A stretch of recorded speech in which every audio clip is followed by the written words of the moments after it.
Hello students, good morning. Myself Vivek Pandey, मैं हूं आपका physics teacher and physics faculty at neetprep.com। तो आज की हमारी इस सीरीज़ में हमारा चैप्टर है रे ऑप्टिक्स, जिसमें हम लोग रे ऑप्टिक्स के अंदर देखेंगे कि किस तरह से टॉपिक्स इंटर रिलेटेड हैं, क्या क्या टॉपिक्स हैं हमारे एग्जाम के पॉइंट ऑफ व्यू से इंपॉर्टेंट, और प्रीवियस ईयर में किस टॉपिक से कितने क्वेश्चंस आए हैं।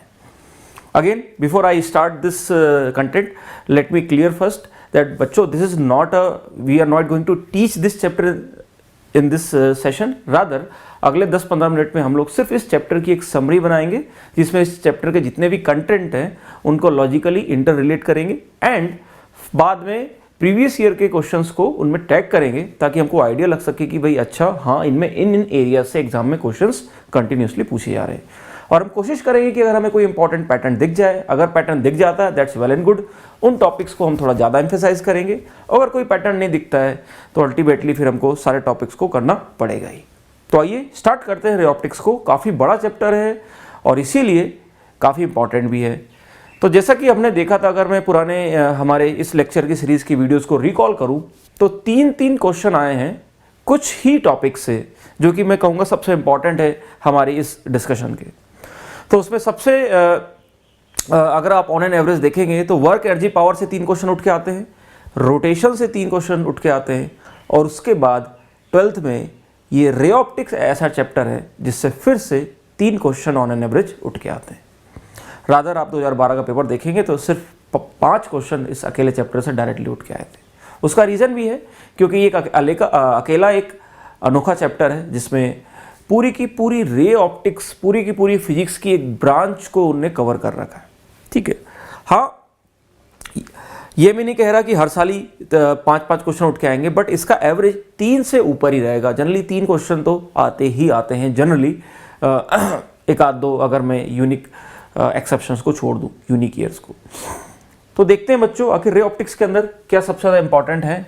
और इसके अंदर सबसे पहले तो ये देखते हैं कि रे ऑप्टिक्स के अंदर जो सीक्वेंस है टॉपिक्स का वो किस तरह से रिलेट होता है। तो अगेन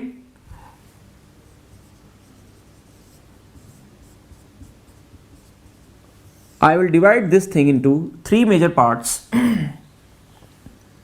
सबसे पहले रिफ्लेक्शन वाला फिनोमिना, उसके बाद रिफ्रैक्शन वाला फिनोमिना, एंड देन इंस्ट्रूमेंट्स।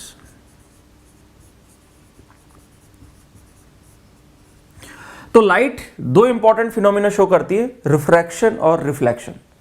इसके अलावा और भी फिनोमिना शो करती है, लेकिन वो हम अगले चैप्टर में पढ़ते हैं, जैसे इंटरफेरेंस, डिफ्रैक्शन, पोलराइजेशन। तो टोटल ये 5 फिनोमिनास हैं लाइट के, जिनको हम लोग 2 अलग अलग चैप्टर्स में पढ़ते हैं। रे ऑप्टिक्स में बेसिकली ज्योमेट्री, ज़्यादा ज्योमेट्रिकल एस्पेक्ट होता है, मतलब हम ज्योमेट्रिकली इसकी इमेज फॉर्मेशन कहाँ पे मीट करेंगी, रे डायग्राम्स बनाते हैं एंड सो ऑन टाइप की चीज़ें करते हैं। So basically this is geometry of the optics. क्योंकि लाइट की एक इंपॉर्टेंट प्रॉपर्टी होती है कि that it takes minimum time to go from point A to point B and that causes it to travel in a straight line in general. तो straight line है तो geometry बनाना आसान है। That's why first study the geometry of the phenomena of the light, that is in reflection and refraction. And later on we see that when 2 light comes together they superimpose, they form a new wave, that is interference, polarization। ये सारी चीज़ें next part में cover की जाती है। तो reflection के अंदर बच्चों सबसे पहले सबसे सिंपल एग्जांपल लिया जाता है। सबसे पहले आपके सामने प्लेन मिरर रखा जाता है। प्लेन मिरर के कई सारे कॉन्सेप्ट्स हो सकते हैं। प्लेन मिरर में आप डेविएशन पढ़ते हैं, प्लेन मिरर में फिर आप रोटेशन पढ़ते हैं कि अगर मिरर को रोटेट कर दिया तो रिफ्लेक्टेड कितना रे कितना रोटेट करेगी। ठीक है, तो इस टाइप के कॉन्सेप्ट्स। फिर इसमें आप नंबर ऑफ इमेजेस भी कैलकुलेट करते हैं, अगर मैं 2 प्लेन मिरर्स निकाल दूं। फिर आप मिनिमम हाइट भी कैलकुलेट करते हैं। तो इस तरह से ये डिफरेंट टाइप्स ऑफ एग्जाम्पल्स हैं जिसको हम प्लेन मिरर में ऐड करते हैं। फिर प्लेन मिरर के थ्रू ही बच्चों हम लोग यहाँ पे वेक्टर फॉर्म लिखते हैं, vector form of law of reflection, कि अगर कोई इंसिडेंट रे का इंसिडेंट एंगल आई है तो रिफ्लेक्टेड रे का एंगल हमें बताना हो तो उसका जो फॉर्मूला था R cap was equal to I cap minus twice of I dot N cap. सीधा फॉर्मूला था, तो यहाँ से वेक्टर फॉर्म में लिख देते हैं रिफ्लेक्शन, लॉ ऑफ रिफ्लेक्शन का। फिर उसके बाद थर्ड चीज़ जो इसमें आती है बच्चों, रिफ्लेक्शन में ही, फिर यहाँ पे आपके सामने आ जाते हैं स्फेरिकल मिरर्स।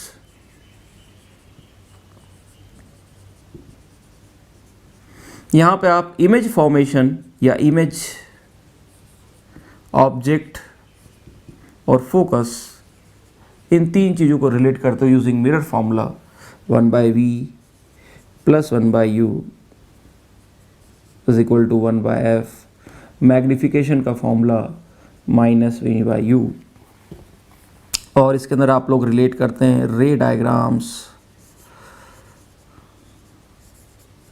Etcetera etcetera. तो ये अपने आप में बेसिकली कई जगह तो चैप्टर यहीं से स्टार्ट किया जाता है, क्योंकि हम लोग ये 10th में हल्का फुल्का इन चीज़ों का आइडिया ले चुके होते हैं।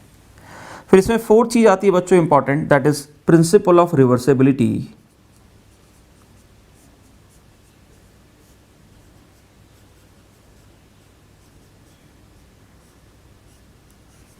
और इसमें हम देखते हैं एक बहुत ही इंपॉर्टेंट कॉन्सेप्ट सीखते हैं जो बाद में कॉम्प्लेक्स प्रॉब्लम्स को करने में हमें काफ़ी हमारी हेल्प करता है। दैट इज़ कोई भी लाइट अगर रे अगर परपेंडिकुलरली फॉल होती है किसी भी सरफेस पे, तो वो अपना पाथ रिट्रेस करती है, तो इससे ऑब्जेक्ट और इमेज को इंसाइड कर देते हैं।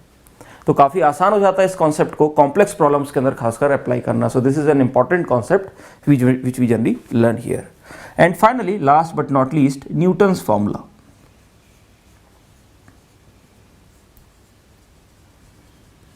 तो न्यूटन साहब ने भैया हर जगह मुंह मारा है, तो रे ऑप्टिक्स को भी नहीं छोड़ा इनमें भी इनने अपना एक फार्मूला निकाल के दिया था, जो जिसको हम न्यूटन फार्मूला कहते हैं, जिसमें बेसिकली डिस्टेंसेस जो मेजर किए जाते हैं वो पोल से किए जाते हैं, X Y equal to F square, where X and Y are the distance and object, distance of object and image from the focus of the mirror, जो भी आपके सामने गिवन है। तो ये कहानी हुई रिफ्लेक्शन की। इसके बाद जब इस फिनोमिना को पढ़ लेते हैं हम लोग, तो उसका फिर नेक्स्ट जो टर्म आता है वो आता है रिफ्रैक्शन का। रिफ्रैक्शन में वही स्टार्ट होता है स्नेल्स लॉ से, फंडामेंटल स्नेल्स लॉ, फिर इसका वेक्टर फॉर्म भी लिखते हैं हम लोग, vector form μ1 times I cross n will be equal to μ2 times I2 cross n2। तो ये फिर इसके बाद स्नेल्स लॉ के अंदर आप डिफरेंट फिनोमिनास पढ़ते हो। फिनोमिनास में आपके सामने आ जाता है TIR, rain drop problems, rain drop का जो कॉन्सेप्ट है, उसके बाद मिराज, ठीक है। तो ये स्नेल्स लॉ की स्टार्टिंग होती है यहाँ से। फिर दूसरी चीज जो बच्चों यहाँ पे ऐड होती है वो है इमेज फॉर्मेशन।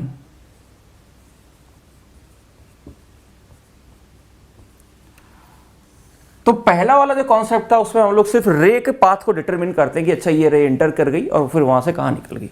अच्छा, पहले में एक तीसरी चीज हमें इंपॉर्टेंट करना, इसमें ऐड करना भूल गया, इसी में प्रिज्म की स्टडी भी यही हो जाती है, क्योंकि प्रिज्म में हम लोग इमेज फॉर्मेशन से पहले रे डायग्राम को ही स्टडी करते हैं, किस तरह से रे एंटर करती है, एग्जिट करती है, डेविएशन, मिनिमम डेविएशन। तो ये तीनों में सिर्फ सिंगल रे को स्टडी किया जा रहा है, इसलिए मैंने इन तीनों को एक साथ रखा है, प्रिज्म थ्योरी। तो सेकंड पार्ट उसके बाद आता है इमेज ऑब्जेक्ट की बात करते हैं हम लोग। तो सबसे पहले बेसिक फॉर्मूला जो इसका होता है n2/v minus n1/u is equal to n2 minus n1/r। फिर इसी की मदद से हम लोग lens makers formula use derive करते हैं, और इसी की मदद से हम लोग n2/v is equal to n1/u for plane surfaces, that is plane interfaces का फॉर्मूला भी डिराइव करते हैं, जिसमें आप शिफ्ट इन द इमेज और द एपरेंट डेप्थ वाले जो क्वेश्चन है वो यहीं से क्या होता है, एपरेंट डेप्थ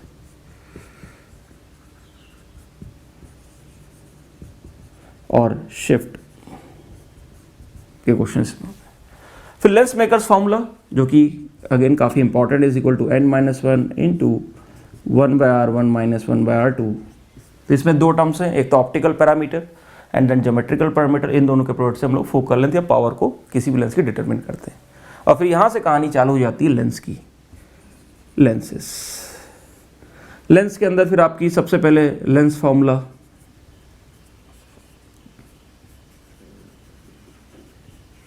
फिर उसके बाद आपका दूसरा चीज़ जो यहाँ पे आती है लेंस के बाद, लेंस फॉर्मूला के बाद रे diagrams,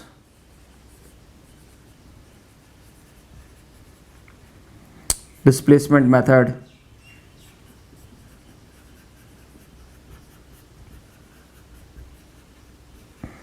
combination with lens, other lenses and mirrors। तो ये फिर लेंस के बारे में ये चार चीज़ें हम लोग लेंस के अंदर ही पढ़ते हैं। डिफरेंट रे डायग्राम्स बनाते हैं, देखते हैं कट करने से क्या होगा, फोकल लेंथ में क्या फ़र्क पड़ेगा, पानी डाल दिए तो क्या हो जाएगा। तो ये अब बाद में फिर यहाँ पे हम लोग कॉम्बिनेशन में लेंस और मिरर दोनों को कंबाइन करके कंबाइंड इमेज बनाते हैं, और वहीं पे ही थोड़ा सा कॉम्प्लेक्सिटी इस चैप्टर की और बढ़ जाती है। तो जब हमने रिफ्लेक्शन और रिफ्रैक्शन को अच्छे से सीख लिया, फिर अब इन कॉन्सेप्ट्स को अप्लाई करते हैं, और उसके लिए हम लोग देखते हैं कि किस तरह से हम लोग डिफरेंट इंस्ट्रूमेंट्स की मदद से हम लोग ज़्यादा बेटर, ज़्यादा डीप में चीज़ों को ऑब्जर्व या देख सकते हैं। तो इंस्ट्रूमेंट्स के अंदर सबसे पहले जो चीज़ आती है आपकी ह्यूमन आई, जिसके अंदर आप जनरली डिफेक्ट्स पढ़ते हो, उनका रे डायग्राम्स बताते हो कि डिफेक्ट का नेचर क्या है, कैसे इसको ठीक किया जाता है, कौन सा लेंस लगाया जाए। आपको यहाँ पे कैपिटल डी के बारे में पता होता है, जिसको हम लोग नियर पॉइंट कहते हैं, 25 सेंटीमीटर, जनरली 25 होता है, बट कभी कभी 20 भी ले लिया जाता है। तो ये सारी चीज़ें ह्यूमन आई के अंदर उनके डिफेक्ट को क्योर करना पड़ेगा। देन इसमें कंपाउंड माइक्रोस्कोप, लेकिन मैं इसमें सिर्फ माइक्रोस्कोप लिख रहा हूँ क्योंकि माइक्रोस्कोप के अंदर दो चीज़ें पढ़ानी पड़ती है। एक तो सिंपल माइक्रोस्कोप का concept,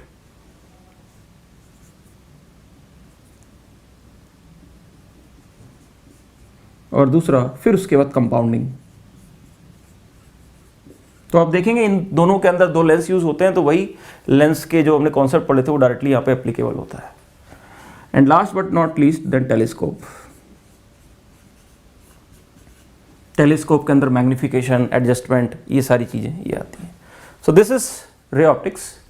3 parts, reflection, refraction and instruments.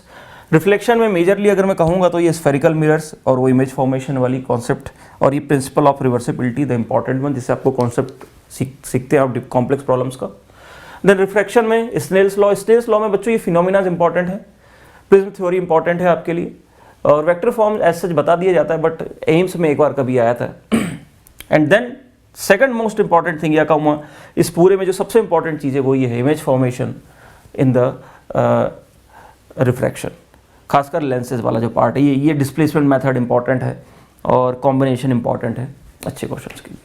तो आइए देखते हैं, क्विकली समराइज करते हैं। जैसा कि मैंने कहा इस चैप्टर से ऑन एन एवरेज 3 क्वेश्चन आते हैं, तो लास्ट ईयर भी 3 ही आए थे, उससे पहले के ईयर्स में कैसे क्वेश्चन आए थे, क्विकली इनको हम लोग टैग करते हैं। आइए।